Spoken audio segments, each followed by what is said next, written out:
ازيكم يا حلوين، عاملين ايه؟ اتمنى تكونوا بالف خير. انا اسمي سوسنة. لو اول مره تشوفي القناه لايك وشير وسبسكرايب. والنهارده هنعمل صينيه بطاطس من دون فراخ من دون لحمه، حاجه اقتصاديه على الاخر.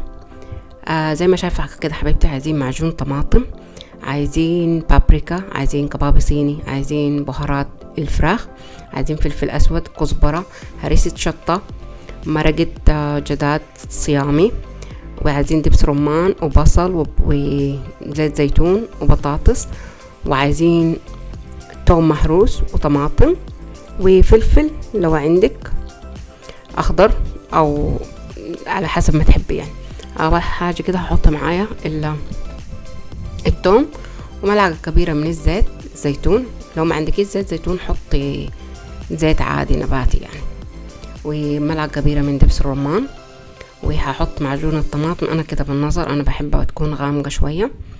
وبعد كده هحط ملعقه ونص، يعني ملعقه صغيره ونص من بهارات الفراخ، ونص ملعقه كزبره، ونص ملعقه بابريكا، وفلفل اسود، وكباب صيني، وهريسه شطه ملعقه كبيره لو تحبي، ودي ماجي باودر لو تحبي تحطي بتاعت فراخ او بتاعت لحمه، دي حاجه ترجع لك.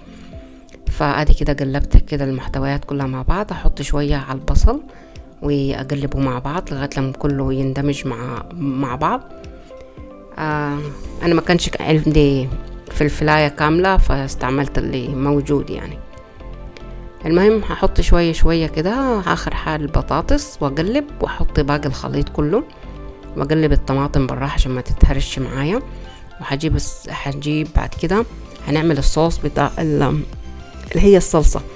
طماطم اضربيها في الخلاط، عايزين طماطم مضروبه في الخلاط. هنحط ملعقه كبيره سكر، هنحط نص ملعقه كزبره، هنحط كباب صيني، ربع ملعقه من فلفل اسود، هنحط برضو بهارات الفراخ ربع ملعقه، ونص ملعقه، وبابريكا ربع ملعقه، ونص ملعقه زي ما قلت لكم كزبره. وطبعا الماجي دي اصلا مملحه فانت تشوفي وتظبطي. فزي ما قلت لكم حطيت ملعقه كبيره من السكر عشان المزازه بتاعت الصلصه بتاعتنا. اقلب كل المحتويات دي كويس كده معايا. هحط شويه زيت في الصينيه بتاعتي. اي حاجه عندك صينيه حطيها، ألمنيوم، تيفال، بايركس، اي حاجه ان هي تخش الفرن يعني.